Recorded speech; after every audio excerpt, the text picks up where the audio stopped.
afternoon, everybody, and very warm welcome to you all. My name is concall, CEO of Valorem Advisors. We represent the investor relations of Tinna Rubber and Infrastructure Limited. On behalf of the company, I would like to thank you all for participating in this event, and I would also like to thank the management of Tinna Rubber and Infra for allowing us to host them in today's CXO meet. As you all know, the Valorem CXO meet is a first of its kind virtual analyst meet event series, and our intention with these virtual CXO meets is to take advantage of technology platforms like this by reaching out to a wider audience and to create a better understanding and bring awareness about our client companies' fundamental business, provide insights into their specific industries, financials, and future growth strategies. The format of this analyst meet will be primarily in a Q&A interview format, where I will start off by asking the management some broad level questions and then move on to questions from the participants. Please note that if you would like to ask any questions, you can use the Q&A button at the bottom of your screen to post them there, and I will ask the question and I'll ask the management these questions on your behalf after I've asked my initial broad questions. Before we begin, let me just mention a short cautionary statement. Some of the statements made in today's event may be forward-looking in nature. Such forward-looking statements are subject to risks and uncertainties which could cause actual results to differ from those anticipated. Such statements are based on management's beliefs as well as assumptions made by and information currently available to management. Audiences are cautioned not to place any undue reliance on these forward-looking statements in making any investment decisions. Now, let me introduce you to the management of Tinna Rubber and Infrastructure Limited participating with us today. We first have Mr. Gaurav Sekhri. He's the director of Tinna Rubber. He was educated in London. He started his career in 1992 with the Tinna Group of companies and has experience of over 22 years in the industry. Under his leadership, Tinna has grown to become one of the largest waste tire recyclers in India. He's also the member of committee for circular economy in tire and rubber recycling industry. We next have with us Mr. Subodh Sharma. He is the Director and Chief Operating Officer of the company. He is a dynamic professional and is associated with Tinna for more than 15 years now. He's graduated with the Bachelor of Science and possesses rich experience in the fields of sales and marketing and also operations. He also has a vast experience in tires and non-tire rubber industries and provides other valuable services to the organization as well. We also are joined with Mr. Anurup Arora, who is the Head of Business Development and Procurement for Tinna. He has more than 13 years of industry experience, having worked with high social impact companies. He's a management graduate from IBS Hyderabad. Now let's begin with the questions and answer sessions. Let me start with Mr. Gaurav Sekhri first. Gaurav, if you could start by giving a brief history and background about the company for our participants who are new to the company and take us through the journey of the company so far to start with, that'd be great. Thanks, and over to you, Gaurav. Thank you, Anuj. It's a pleasure to meet everyone virtually. Just so that everyone knows who's who, at least on our side. Subodh is actually to my right. He's the Chief Operating Officer of the company, and Anurup is to my left, who's a VP Operations and Business Development.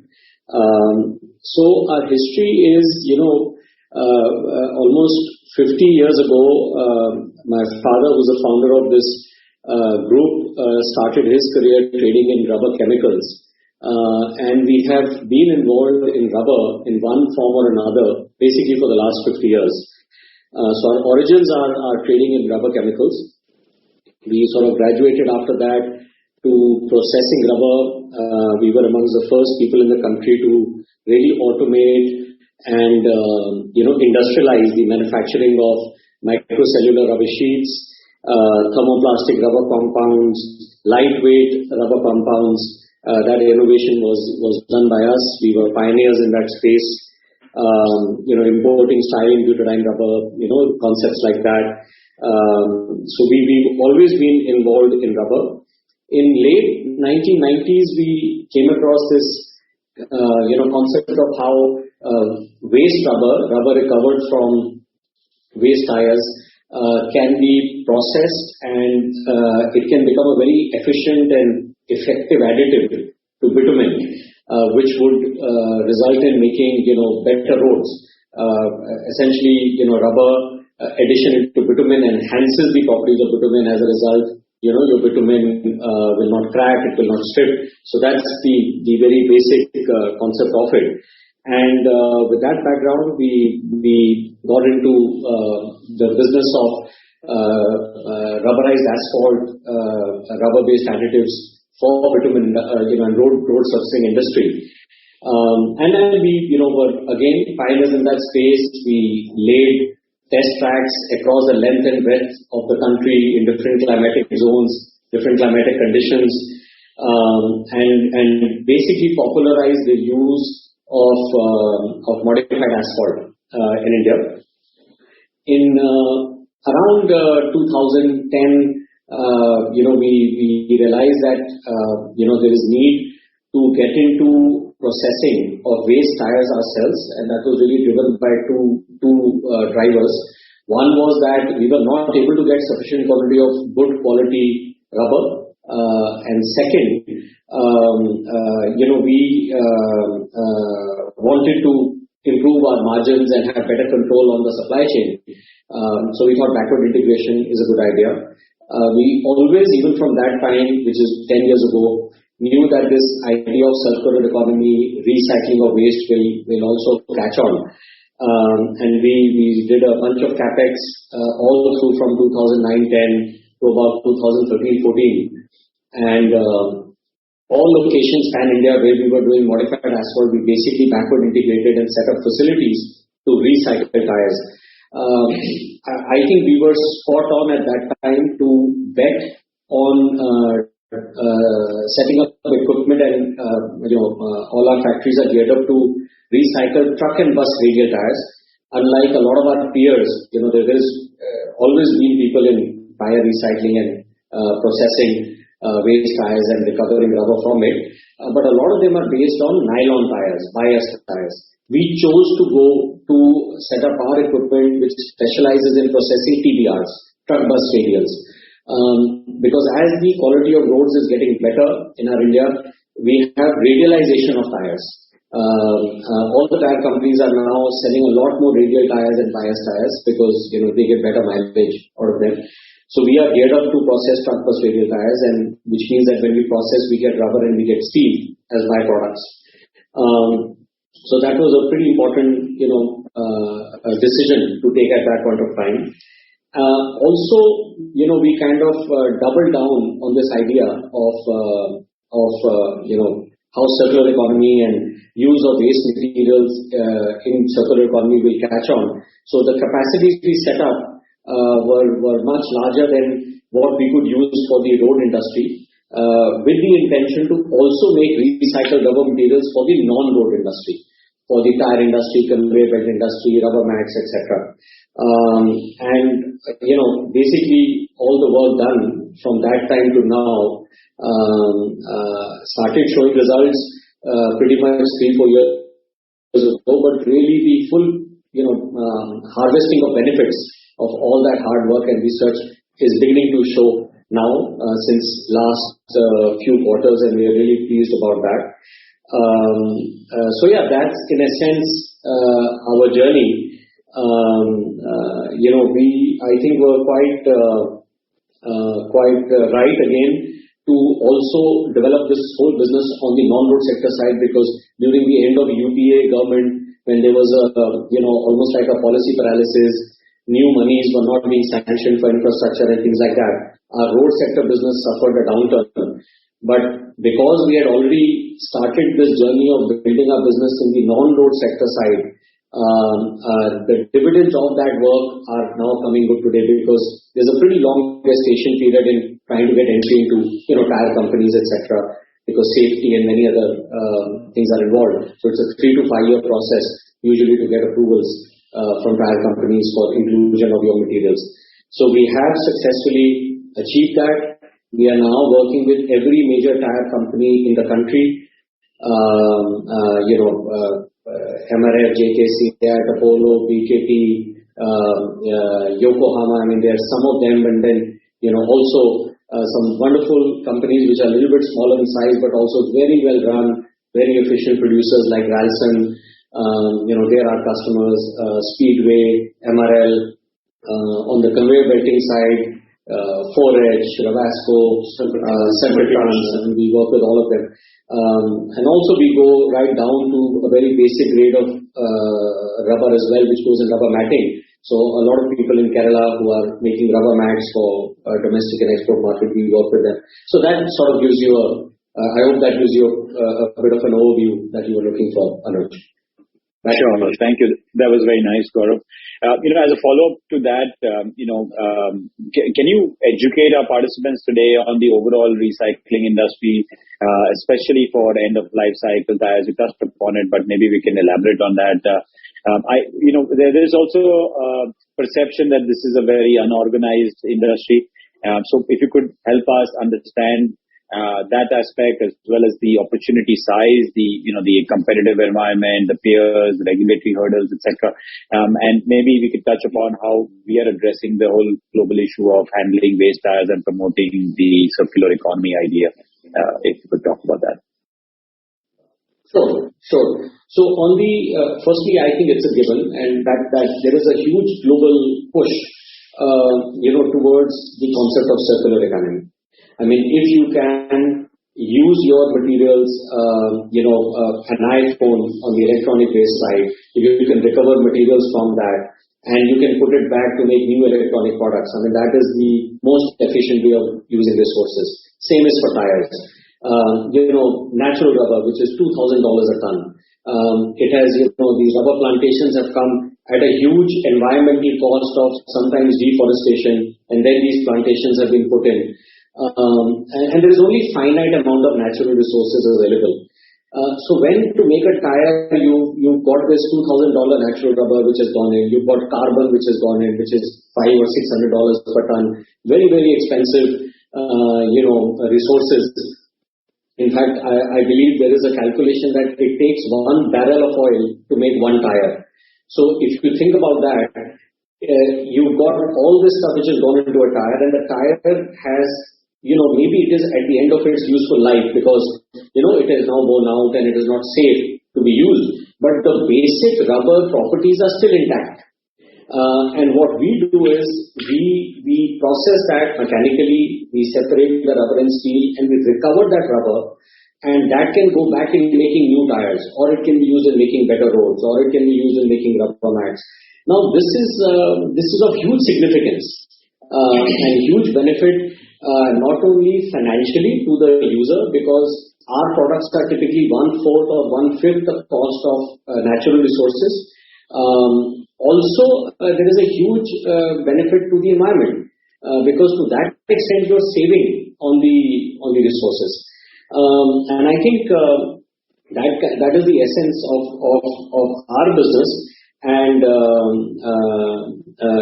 and that is why understandably there's this massive push globally on this concept of circularity. I want to share that there is a policy on extended producer responsibility which is being drafted by Niti Aayog now, which will bring tire waste, it will bring plastic waste, textile waste, electronic waste, all under the gambit of EPR, which means extended producer responsibility. So they're making producers responsible for their waste. So that is a given. That is happening. It's an irreversible trend. There is no argument against that. To talk specifically of tires, I mean, tires are a hugely problematic waste to handle because the way they are made, you can let them be and nothing will happen to them for 100 years. They'll just sit there. Now that can be, there are many episodes in Europe. There's a famous or infamous episode in Spain where a massive tire stockpile caught fire, and it took them, I think, a few months to extinguish it. So it comes at a huge environmental cost. And what we are doing is we are taking these waste tires or end-of-life tires and recovering materials from them, which are going back in the circular economy to make new products. So that is the whole concept behind it. I want to share that our process, we recover 99.5% of the tire. We only lose about 0.5% in the entire process. The steel is very easy. You recover it. Just we have to make sure that there is minimal rubber or negligible rubber in the steel so that it can go back into melting. And of course, with rubber, we converted into various kind of recycled materials, which can go into different applications. Overall, again, to give you a little idea of the market size, India generates about 1.5 million tons of waste tires annually. We are the second largest producer of tires in the world. As a result, also large generators of waste tires in the world. But you will be amazed to know that only 20% of those tires waste are going for environment-friendly recycling. Essentially, what we are doing is only about 20%. So 300,000, maybe 400,000 tons only goes into environment-friendly recycling. Rest are either just lying around or to a very, very large extent, they go into these highly polluting plants which are burning these tires to recover oil or burning them for energy, like in brick kilns, because all these brick kilns require slow heat and tires will slowly keep burning and providing that heat, which is highly polluting. All the carbon is being released in the atmosphere. I think another interesting statistic to share with you is that recycled rubber is used to make rubber products, and it substitutes natural rubber to the extent of could be 3 or 5% in high performance rubber products, or even 100% on low performance rubber products. So the applications are very diverse and very, very large. So I think the opportunity is enormous. There is room for everyone. Like in any industry, there are some organized players and some slightly less organized players. And just in terms of industry size and opportunity, I mean, I give you an idea of how much waste tires are even available within India that one can capture and recover rubber from. In terms of end application, you have the non-road sector where, like I mentioned, you have low performance products like mats, which can take a heavy dosage of recycled material, or high performance products like tires, which can take a slightly smaller dosage of recycled material. But one compelling use is in roads. And as recently as I think 10 or 15 days ago, Mr. Gadkari, our Honorable Minister, made an amazing statement at a bitumen conference where he said that India should be using more, he said by name, crumb rubber modified bitumen into roads, because you're not only making better roads, you're also tackling a problematic waste. So in terms of market size, we have only begun to scratch the surface, is my view. Out of the 5-6 million tons of bitumen that is sold in the country today, only a very small percentage is today being modified with rubber. And I think as the government realizes the benefits, etc., I think the growth there can be exponential. And all this waste tire which is in India can all sort of get eaten up there. I hope that answers your question on the industry overview and market size. Would you like me to elaborate a little bit on the competition, competition environment, etc., or are you okay? Sure. No, I think that that's okay for now. I'm sure people will have a lot of questions. You mentioned the Nitin Gadkari video, and I have a 50-second clip of it, and I'd just like to quickly show it to our participants right now. And we'll just take a quick break so that people who have not seen this can see it. So just allow me a second while I pull it up.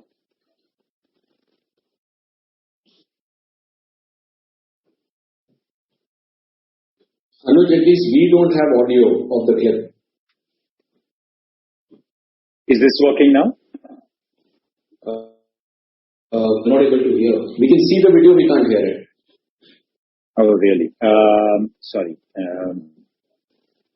You know what? Just to save people's time, I think, sorry, just give me a second. Okay. Hopefully this should work. Waste to wealth and waste to energy is one of the important sustainable solutions to tackle environmental issues.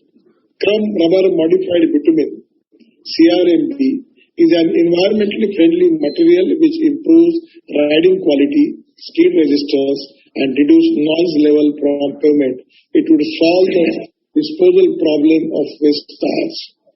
There is a need to improve the life of bitumen roads. Suitable repairing technology need to be adopted. Our major focus is on time-bound, cost-effective development of highways without compromising quality and sustainability. A collective effort of all stakeholders would bring remarkable improvement in climate-resilient development in the country. Thank you, Subha. I think that worked. That did well. Thanks. Great. So let's move on to my next question. Let me ask Subodhji to step in. Subodhji, as a CEO, can you just give our participants today kind of an overview on our manufacturing capabilities and also the range of products and also their applications of use very quickly, please? Sure, Anuj. Thank you. Good afternoon, everyone. We welcome you all and would like to thank all of you for participation to this webinar and giving us the opportunity to share our vision towards this business about us. So company had a vision and we thought of recycling radial tires in 2010 and sets up 5 plants for processing of waste tires across the country, and there are 5 locations we are operating from, each in north, east, west and south. North we have got 2 plants, one in Haryana and one in Himachal Pradesh, then 1 plant in Maharashtra, 1 in Tamil Nadu and 1 in West Bengal, Haldia. So it is important to highlight here that we are recycling and battling the 2 toughest material available on the earth, that is rubber and steel. So as regards to our sourcing, like I said, we prefer to process only radial tires. We are sourcing equally from domestic as well as from overseas markets. We have capacity to recycle 70,000 tons of waste tires across our 5 locations. At the current level, we are utilizing our 55 to 60% capacity. When we deconstruct the waste tires, we recover rubber and steel. What we are selling as a scrap to steel furnaces, the steel, which is 25% and the 75% is the rubber, what we recover. So steel is going mainly to the furnaces, and partial steel we are converting and doing value addition and making the steel abrasives, which goes for casting and forging industry for short blasting applications. The rubber recovered is further grinded and different varietals has different application in the rubber industry basis on the fineness of the rubber.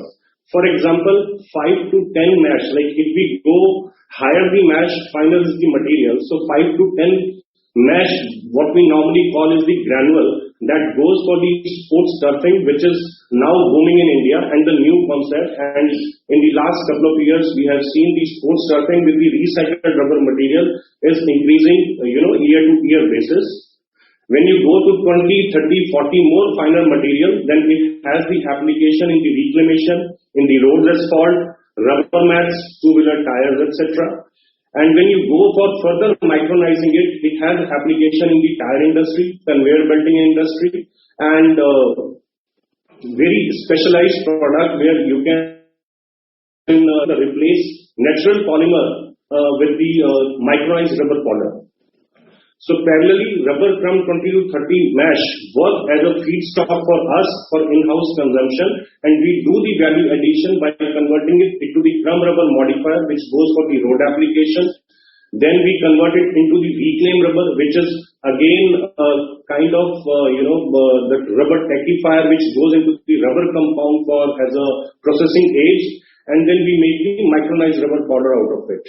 So all of our plants are approved by CPCB and all the plants are zero liquid discharge plants. So hence there is no negative impact on the environment out of it. So we are servicing all major tire companies like MRF, CH, JK, Apollo, BKT, like Mr. Gaurav also mentioned. I mean, you name the tire brand, we are associated with them.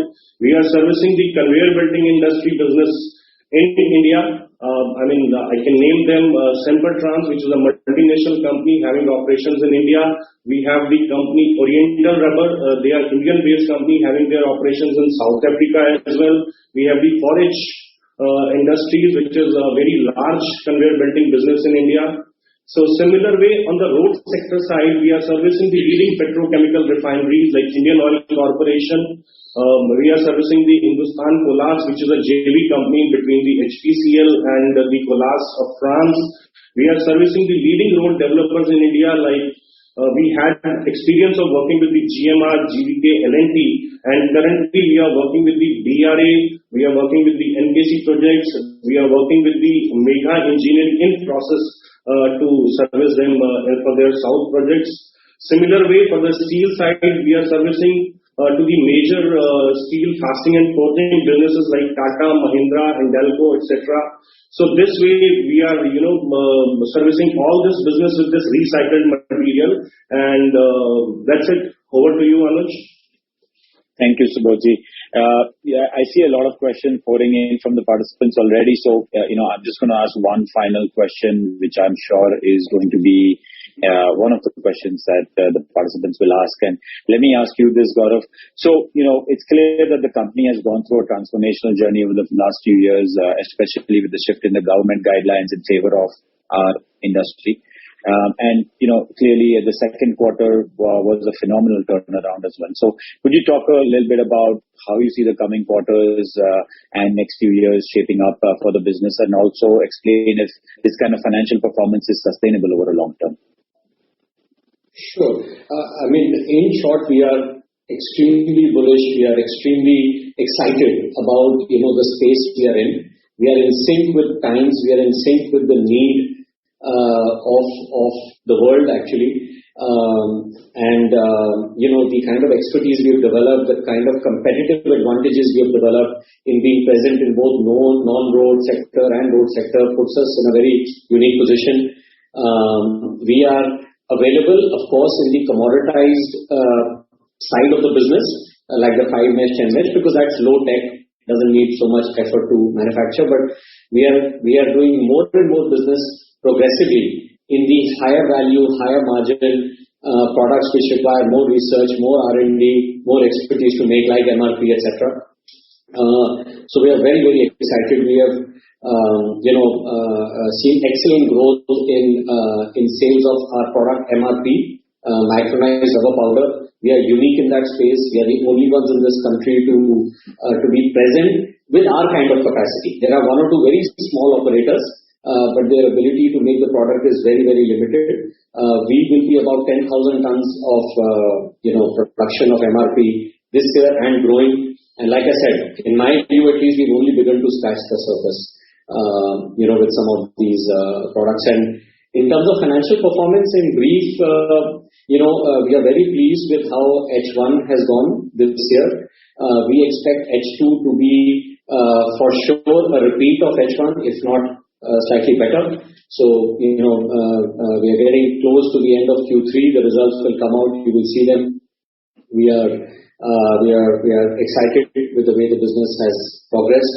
And in terms of growth, I think this business for us, we see tremendous amount of headroom. So a lot of opportunity waiting for us to exploit, and we kind of have a roadmap ready for that. At the same time, we have a lot of tailwind with us. So you've got both things happening. So I absolutely, with full confidence, would like to say that I see this to be sustainable. I see, growth to be really attractive, which we'll be happy, and our hopefully investors will be happy as well. So if you have something more specific, I'm happy to answer. I'm sure the participants will have a lot of follow-up questions. So let's move on to questions from the participants. Once again, ladies and gentlemen, if you have any questions, you can use the Q&A button at the bottom of your screen, and I will ask these questions in line as they come to the management. So let's start with the Q&A session. So the first question is from Keshav Kumar. He's asking, could you give some insight into the end-of-life tire management landscape and our supply chain? And there are many multiple questions, or actually this one is related. My understanding is that most of our raw material is EU tired imports, as they are cheaper than domestic.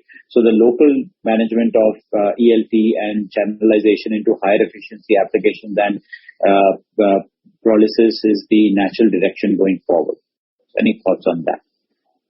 Okay, Anu, would you like to take that? As far as the supply chain of end-of-life tire management is concerned, domestic versus import specifically, we are equally poised. We put as much stress on domestic procurement of end-of-life tires as the import ones. But currently in India, we have the collection of tires in a very unorganized manner. But as Gaurav said, that we are moving towards an EPR. So we are surely going to get more and more collection of tires through domestic route, and our dependence upon the import of waste is going to reduce certainly. Is that answers your question, Anuj? And sure.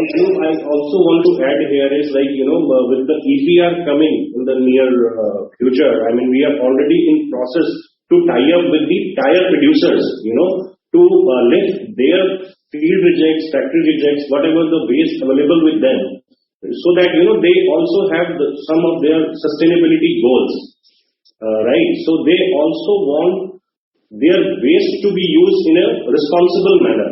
So such kind of efforts, such kind of initiative we have already taken. We have done agreement or basically MOU signed with the Bridgestone India, and we have started lifting their waste as well. This is all initiative basically to strengthen our supply chain system, right? So Tinna Rubber is the only end-of-life tire management company to recycle factory and feed rejected tires for Bridgestone India, and we are in talks with other companies as well. As time to come, we'll see more results on that.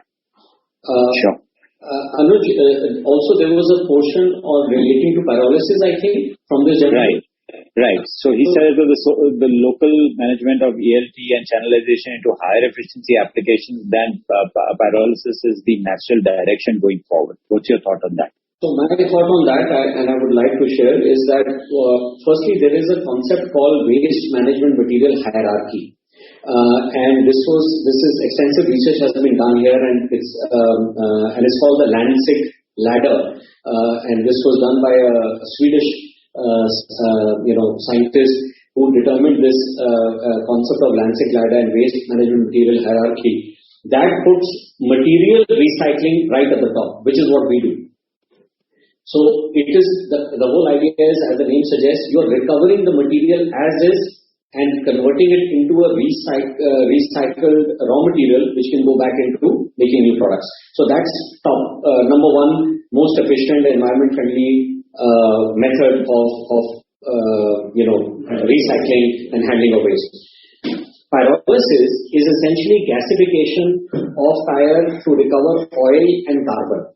Now, while on theory this works, the plants which are environmentally compliant cost multi-million dollars to build, and they, in our opinion, only work if there is heavy subsidy available on the waste. So in a few pockets in Europe, etc., where there is a lot of subsidy, yes, this concept can work. But in a country like India, where we actually pay for tires are worth something. Here, pyrolysis, in my view, does not work. The plants that are operating in India are highly polluting. They've been set up with very, very crude rudimentary equipment. They leave the carbon on the floor or release it in the atmosphere, and they're only after the oil. It just does not, in my view, pyrolysis does not work in the Indian context. And government is also, in my view, aware of that. So in the EPR regulations that will come, they will give first preference for material availability to our industry. Then whatever is left possibly will go to environment-friendly compliant plants, provided they are also economically viable to run. So I hope that also gives some insight. No, that was Definitely very insightful. Thanks for that. Keshav has a follow-up question. His next question is to understand the entry barriers perspective. So could the tire major with the already existing dealer points and potential ESG mandates to collect ELTs invest in the CRM manufacturing itself to feed it back into their tire production rather than channeling it via us? Any thoughts? So India, we are 1.4 billion people chasing the same dream. We are very entrepreneurial. It's just in our DNA. There's competition in everything, and likewise in this industry as well. There are small operators who do tire crumbing, etc. But like I said, a lot of them will remain within that manufacturing of 5 mesh, 10 mesh kind of product, and Gaurav, the question was, can the tire manufacturers themselves, like an Apollo or a Bridgestone, etc., invest into this? Okay, so I am not aware of any major tire recycler globally who has gone into recycling of tires unless it is exclusively for, the only example is actually Michelin, which went into only one particular type of processing for their captive use. Aside from that, I don't know of anybody else, and it's just too small, for them to show interest in. It's a bit like, I don't know what's a good example of this, but imagine a large industry, which makes crude oil, a petrochemical industry. It is not viable for them to get into some of the most very basic products, downstream products. It's just not worth their while. They will not be able to manage or control it. So I don't know of any example. Maybe a way to answer this question is, let's say the entire manufacturing capacity of Tinna. Let's assume tomorrow a CEAT sets up the same kind of manufacturing. How much of their raw material sourcing can they do with your entire manufacturing? Is it enough? Negligible. What are we talking about? 5%, 10%? Yeah, 5% or 10% or something like that. Yeah. So then it would be everything from sourcing to setting up the capacities to everything, which would be a big hassle for these companies, and focus on them and then come to only a 5% security. True. And also, no matter how large a user you may be, if you set up your own recycling, you cannot, to have a minimum viable size, you need scale. And if for that scale, you cannot use captive, which means you have to go outside. And an MRF, I'm guessing, will not go buy from a CEAT plant, or vice versa. So I believe that will not happen. And similarly, for the tire companies to get into this business is, for them, the attraction is the reclaim rubber or the micronized rubber powder. But what will they do with the other, like steel, whatever the other type of crumb they will be manufacturing? Because without making crumb, you cannot make micronized rubber powder. You cannot make reclaimed rubber, because the ultimate feedstock to these products is also crumb rubber. Sure. Moving on, next question, let me take it from Srinidhi.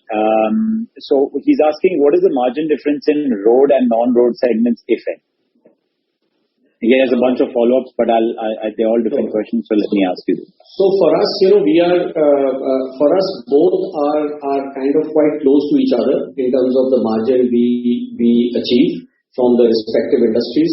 And our business also now, at least this year, has become quite close to being 50-50 in terms of our top line exposure between road and non-road. Would there be a quality difference in the kind of rubber they are sourcing in road versus non-road, and hence there would be a margin difference?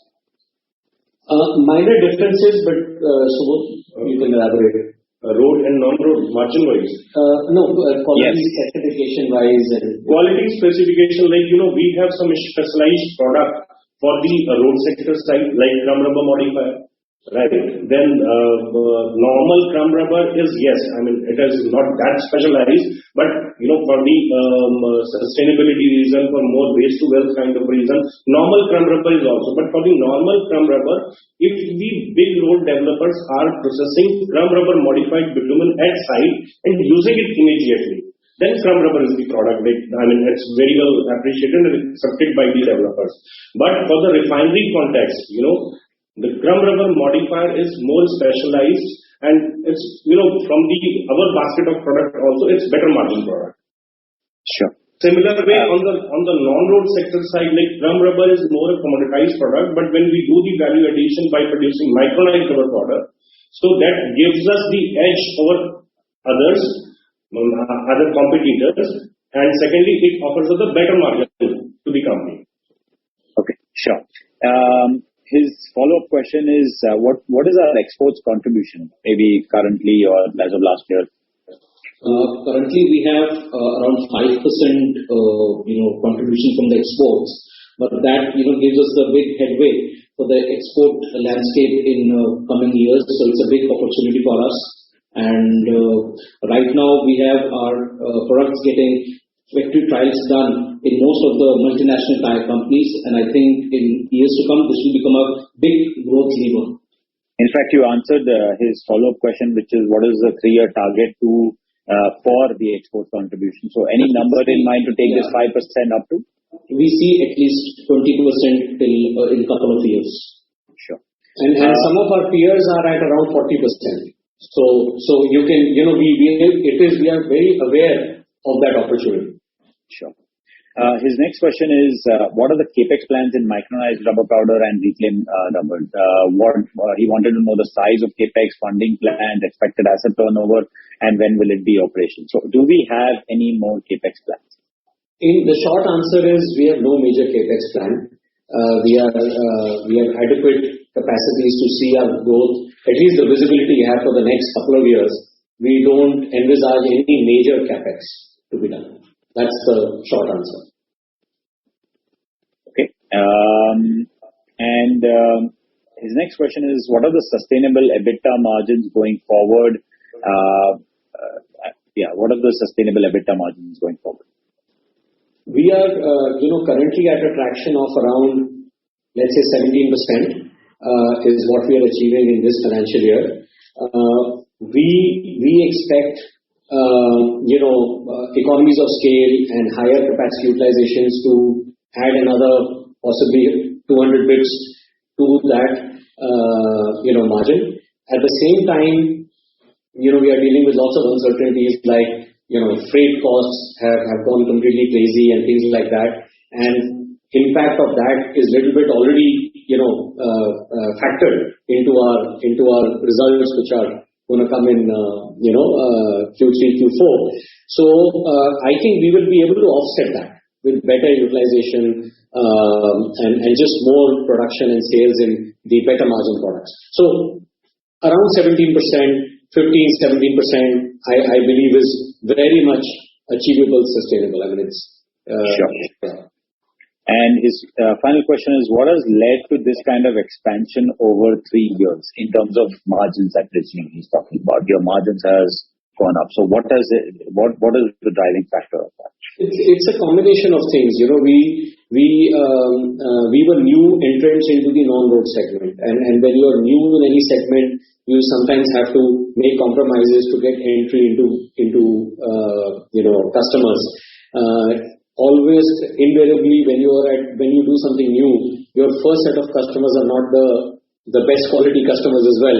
They are the easier, lower hanging fruit to break in. So we had a lot of that initially. At the same time, as we've gotten better and product stability has happened, R&D work has been done, we've been able to do value engineering, cost engineering, and improve our margins. Okay.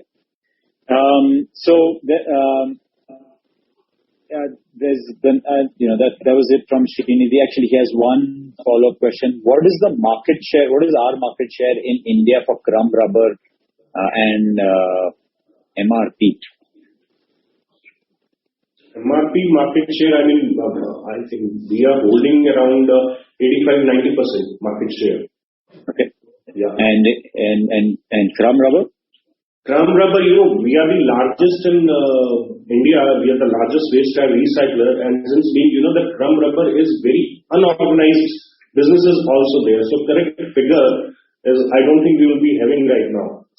But let me try and answer and give him some glimpse to this. See, like I said, India generates about 1.5 million tons of tires. We think roughly 400, 500,000 tons of tires are recycled environment friendly. We have the largest capacity by far of recycling.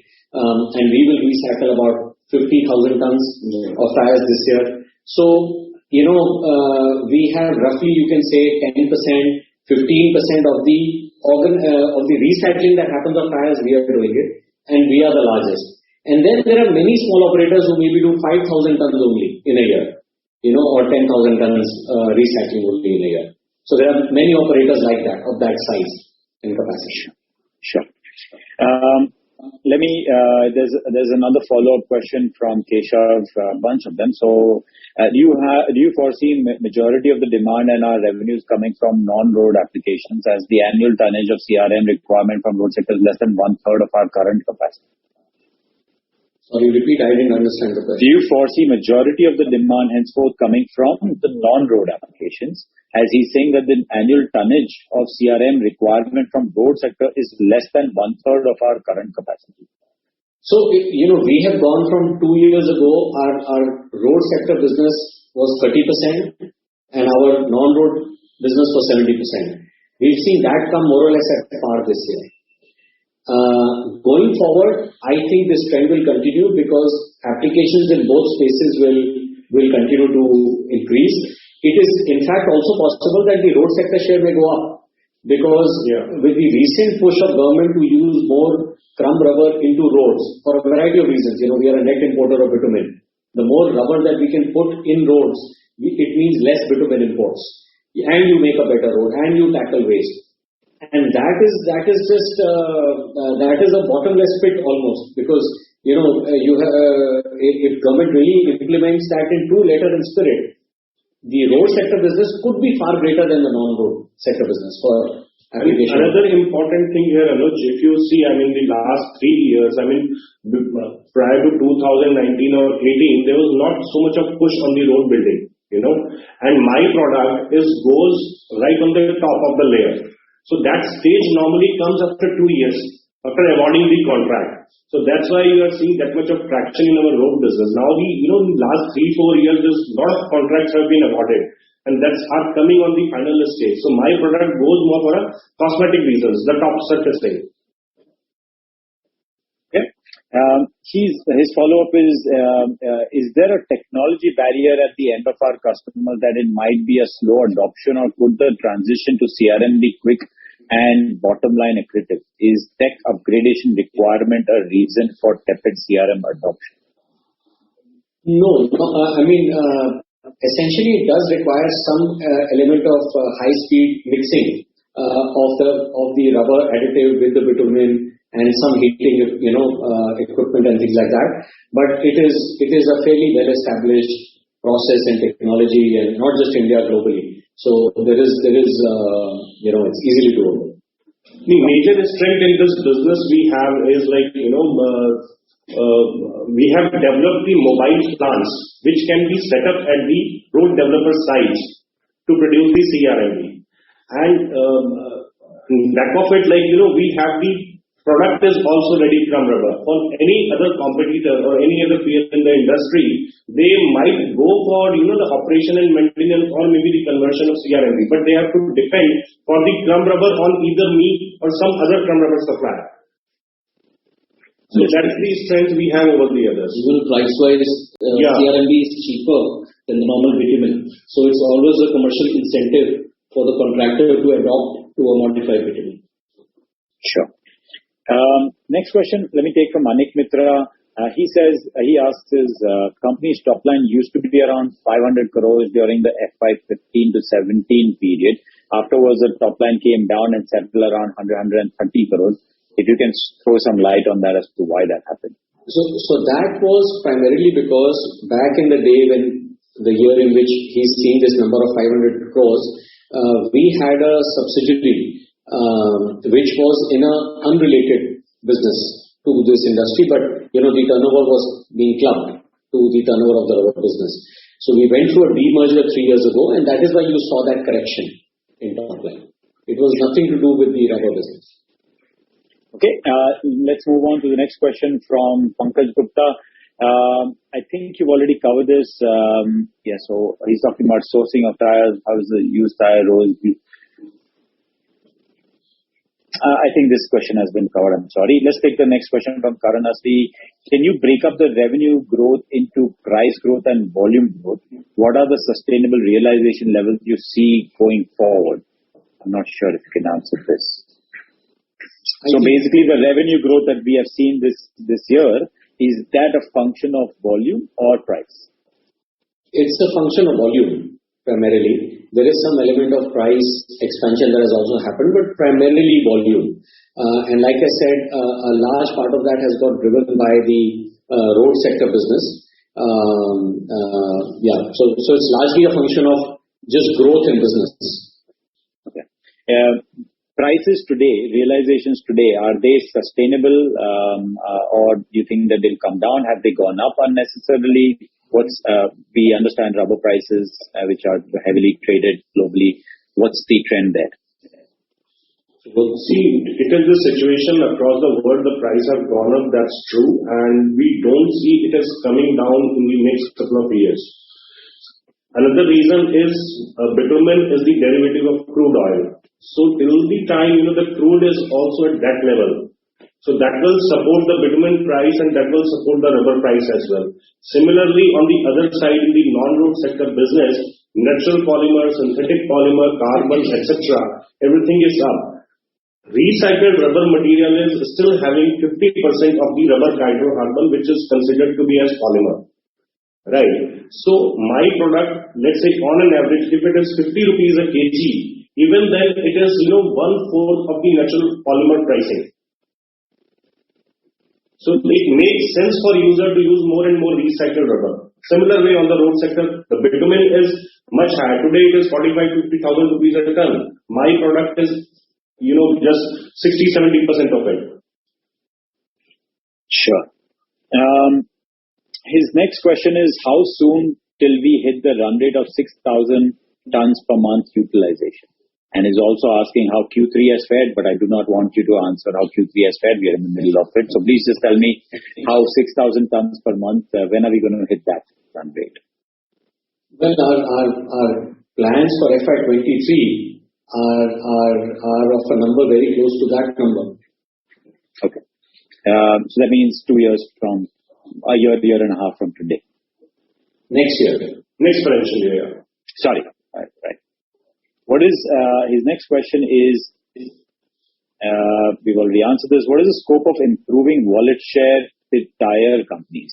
We are currently with all major tire manufacturers, but to what degree could we go deeper in these relationships? It's a great question.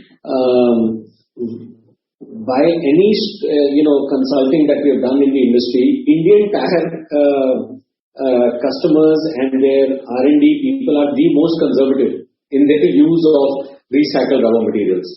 And in my view, there is again a huge amount of headroom available in growth with the existing tire companies. Today each tire compounder, is a master of his he's the main chef in his kitchen, and he has his own formulation. So some like to put it in tread, some like to put it in sidewalls, some will only put it in certain tires, maybe two-wheeler tires, cycle tires, not put it in radial transverse tires.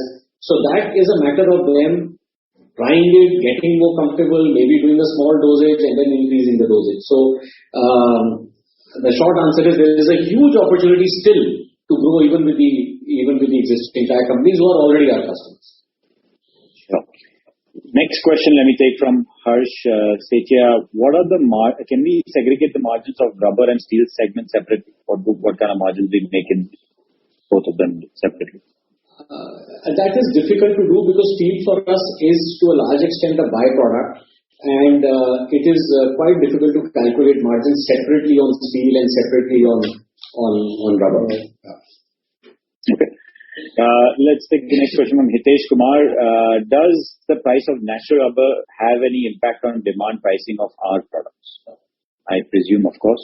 Not really, because see, if around a year or 1.5 years back, when the price was 110, 120 rupees a kg, even then this product was in demand. Next question. Let me take it from Anik Mitra. What is the crumb rubber modified bitumen capacity of the company? We don't do crumb rubber modified bitumen. That bitumen is, the CRMB product is produced by the refineries. Right. We are basically the manufacturer and supplier of crumb rubber modifier and crumb rubber for the road asphalt application. So the bitumen comes from the refineries. Okay. Next question, let me take from Vikas. Why only truck and bus radial? Okay. So truck and bus radial, number one, it's quality-wise, it is much better scrap, because when we are producing we are doing the value addition and making the specialized product like micronized rubber powder, which is going directly manufacturing of the new tire. So that is why we need a quality rubber compound, even from the scrap tire also. Number one. Number two, the truck and bus radial tire is high in strength and is having more and more natural polymer. That's what we want to track out. So it is not the synthetic rubber, like the car passenger tires, etc. These are more of the synthetic rubber material, whereas the truck and bus radial tire is having more and more natural polymer. So that gives the quality to my product. His follow-up is, who are some of our competitors? Any names that you can throw? There is no one, like I said, who does both road and non-road sector both. So I can't name of anyone. There isn't any. There are companies who do either crumb rubber modifier for roads, or they do, reclaimed rubber, etc. And there's few of them. But there is no one company which does both. So to that extent, there is no competitor as such. In terms of just people who process truck bus radial tires, who just make crumb out of that, there's a few, but they're small, and there's like maybe one guy in north and 2-3 guys in south. Nobody, frankly, of listed companies are doing this. See, we have a competition like the GRP, which is a listed company, but their presence is only in the non-road sector, and that too only in the reclaimed rubber. They are not in the line of manufacturing of micronized rubber products. Similar way, for the road sector side, we have competitor in the emulsion business. We have the competitor in the crumb rubber modifier as well, but they are present only in the western market. Sure. So we have the added advantage of servicing both road sector, non-road sector. So none of my competitor is having that advantage of serving both the industry together. Sure. His follow-up question is, what would you need to double your sales? Is it more tires or more capacity? Both. Do we need that? That's the question. Do we need more capacity to double our sales? The capacity today we have is we are at 50-60% utilization. You said 60%, right? So isn't that good enough to take us to around double? We can go to about 1.5x of our current size with the capacities that we have. For that we don't need any new capacities. But as we start hitting some of those numbers, hopefully in the next financial year, we will start looking at opportunities possibly for capacity expansion. Could be within India, could be outside India. We're looking at various options. Okay. Next question I'll take from Deepak Podar is, what are your key revenue growth drivers and key factors that you can drive margins upwards in the next 2 years? And any outlook on FY23 if you are able to share. Key growth drivers for us will be the push of inclusion of rubber in roads. Second is higher use of MRP. I think those will be the two main drivers for us for our business. We also see exports to be a key growth driver for us. As mentioned earlier by Anuru, we have a lot of headroom there. That to us seems to be a low-hanging fruit, to go after. So those will be the key growth drivers for us for the next, in the next financial year. Okay, thank you. Next question, let me take from Anish Rankawat. What kind of opportunity comes from the scrappage policy? Are you tied up with any scrap facility so far? We are, talking to MSTC, which is the nodal agency of the government for controlling scrap, etc. And yes, that whole space is getting more regulated. For example, all the road transport corporations pan India, generate a lot of tires. At least half of them use MSTC as a platform to auction their tires. We are strongly advocating actually that they must sell those tires only to authorized recyclers, not just to the highest bidder. I hope that that will come through. We are working closely with government on policy, scrappage policy, EPR, all those initiatives with the government. Okay. Next question, let me take from Urmesh Shah. I already see we're past 5 o'clock and there are still a lot of questions, so I'm going to try to keep going at it. And it's great to see the interest and intriguing questions coming from the team.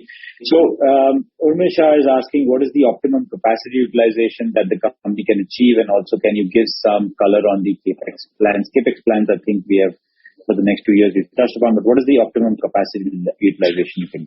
We are doing some debottlenecking at our end. I think for us an optimal number to hit, which is comfortable and which seems because we have certain standards and norms on safety and everything. Considering that, I believe anywhere between 65,000-70,000 tons seems to be tire crushing capacity. Seems to be where our comfort is today. But like I said, we have some debottlenecking exercise happening that may yield us another 5,000-8,000 tons of capacity across our 5 plants. That's possible, and we will of course exercise that option.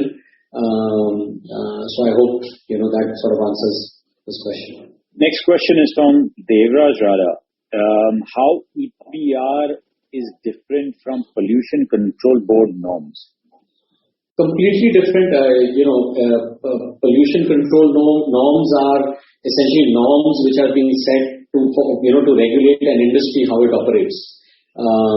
EPR is a responsibility, as the name suggests, which it's a mechanism to put responsibility on the producer of that product. So EPR stands for Extended Producer Responsibility. So you're making a tire manufacturer responsible for the waste they generate. You're making a Samsung and an iPhone responsible for the electronic waste they generate. That is EPR. So it's two completely different things. Okay, thank you. Next question, let me take from Atul. He asks, is rubber recycling process environmentally friendly? Is the process zero carbon? Is the process zero carbon emission? Very much so. Subodh already touched on it when he explained. Our plants are certified ZLDs, 0 liter discharge. So we have no discharge of any kind of water effluent, etc. Also, there is no carbon because we let the carbon remain in the rubber. We are not taking it out. That is what imparts strength to our products. So the carbon, the natural rubber, all the good stuff that has gone to make the tire remains in it. We are only making it compatible for it to go back in, being put back in compounds. And rather 1 ton of recycling of recycled tire, we save up to 1 to 2 tons of carbon emission. So we are rather, saving the carbon emission. Sure. His follow-up is on sales guidance. What is the expected growth rate for the next 3 to 5 years and expected EBITDA margins? You already covered growth. Do you want to talk a little bit about that? What is the comfortable growth rate you're looking at over the next 2-3 years or 5 years? We believe quite comfortable to announce and share that 20 to 25% growth seems very much sustainable and achievable. I mean, this year we've grown 70%. But going forward, we are very confident that around 25% is where we can see growth coming out of it. Harsh Shetty asked a follow-up question. Are tire manufacturers required by regulation to use any percentage of recycled rubber, or is it just voluntary decision? And is it the same in India as well as the EU, US markets? Completely voluntary. The leaders in this space is Michelin and Bridgestone. A lot of these companies have actually made very public announcements of that by 2050, X percentage of materials will be sustainable, or supporting circular economy and things like that. We were very pleased to see Apollo this year in their annual report. They mentioned the amount of sustainable materials, recycled materials they used, which was amazing. So everybody seeing merit in being vocal and showcasing that almost like a badge of honor, that we are supporting the environment by using more recycled materials. And these norms are the same in India and other countries as well. But there are no norms to it. It's voluntary. Yeah, but it's a trend which is catching on. Like I said, Bridgestone, Michelin led the way. Apollo this year in their annual report mentioned that number, and I'm sure others will follow. Okay. Next question, let me take from Giriraj Dagar. He has a bunch of questions. He wants to understand the unit economics, the capex cost in setting up viable size 10,000 or 20,000 ton plant, the revenue at peak utilization that we can achieve, our gross margins, our overhead costs, EBITDA margins, working capital requirement, ROCs. So anything that you can help us understand. Let's start with the capex cost. I think on the capex cost, if you operate the plant with all the safety norms and you do it well, I believe a minimum viable size of a plant could be roughly 10,000 tons, 10 to 12,000 per annum capacity, and that is not including land cost, let's say around 25 crores. Okay. Land and building not including, or including building? Not including land. Or building. Yeah. And then again, we are not including any specialized product inclusion like MRP or reclaim into that. Yeah, just a we are talking about a basic recycling plant. 25. Yeah. And top of it, I also want to add, Anuj here, from the perspective like competitors and all, the scrubbing and the reclaim is happening in India since last so many years. But servicing to these tire companies is, not everybody's cup of tea. You have to have certain checks and controls in your factory. You have to have certain kind of certifications with you. You have to follow certain quality system, etc., which is not possible with the highly unorganized people.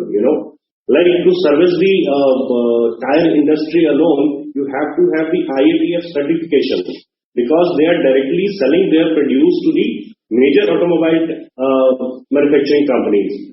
So they are also bound to adopt that kind of safety measures, controls, everything. So that same is coming on us, and it requires a huge cost. Sure. What is the revenue at peak utilization that we can achieve? Of a plant of that size? I presume that, since he's talking about unit economics, let's say a 10,000 ton plant can give us what? We're looking at about 25, 30, maybe 30. Yeah, about 20 crores, 25 crores. Sure. And the gross margins, EBITDA margins? That is impossible to say. Depends what you make. You make a commoditized grade, the margins will be nothing fantastic. You make, so that is impossible to say. And working capital requirement for a project like that? How many days are you talking about? 40, 50, more? For a plant of that size, working capital requirement, I would imagine that you would need at least 10 crores for working capital. And what kind of ROCEs can it achieve at peak utilization? It's impossible to say. When without knowing products, what are you making? Sure. What are you making? Yeah. No worries. Let's move on.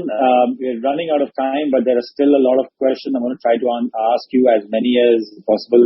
What is the total industry capacity right now against our 70,000 tons? I believe it is around 400,000, 500,000 tons, somewhere in between that. And how fast is this industry capacity growing? We haven't seen any capacity additions at this point of time. I think we will see that growth once EPR is in place and the availability of tires improves in the country. I think you could see people more people having a crack at this business. Sure.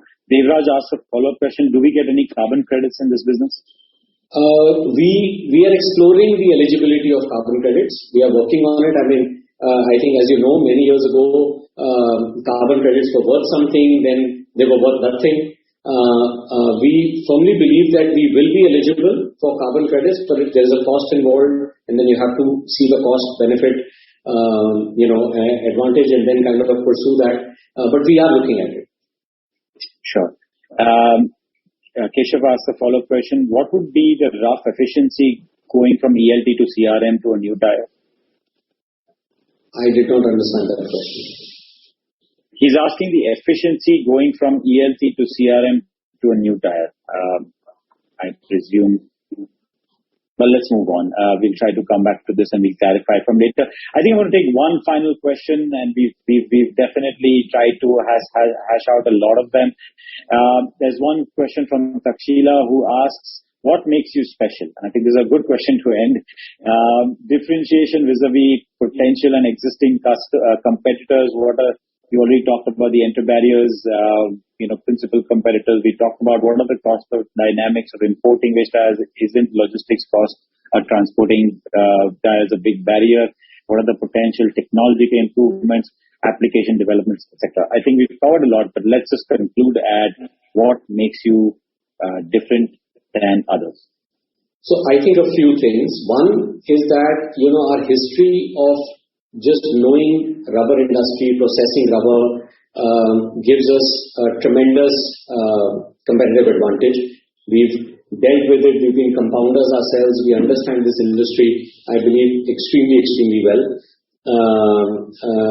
Second, I think we have a fantastic team and management who's here to harvest that knowledge and build on it.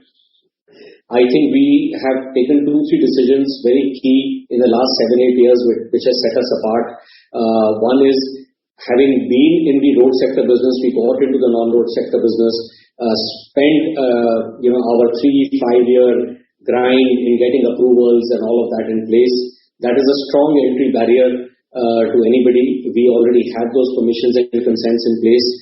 The exposure to road and non-road both makes us unique. I believe that our emphasis on R&D, we are, as we speak, exploring now on a new product which is incorporating plastic and rubber together to make roads. We are the first ones off to the races in a way. We've already submitted our samples for approval. We are getting accreditations from Indian Road Congress and things like that. So, we are again aligning ourselves to the nation's agenda. So we understand waste, we understand rubber, and I think that kind of makes us quite unique and then sort of well positioned to harvest benefits. Yeah, our locations, none of my peer is having the pan-India presence. If any tire company is having plants in the north, in the west, in the south, so they need not to go for separate approval, because one approval with the tire company require 1.5 to 2 years. Sure. So that sets us apart. We are the only company with a pan-India footprint in this business. Fantastic. Thank you, gentlemen. This was, I think it was a very, very intriguing session and insightful session. I still see that there are a few questions that have not been answered, so participants have not taken your question. I apologize for that. We have run out of time, but feel free to reach out to us at Valorem Advisors, and we'd be happy to address those questions. Once again, thank you all participants for joining us today. And again, Subodhji, Gauravji, and Anurupji, thank you so much for this opportunity. It was very insightful session indeed. Thank you, Valorem, for organizing it, and thank you to everyone who has shown interest in our company and who's invested their time to hear us. Thank you, everyone. Really appreciate it. Thank you so much. Thank you, everyone.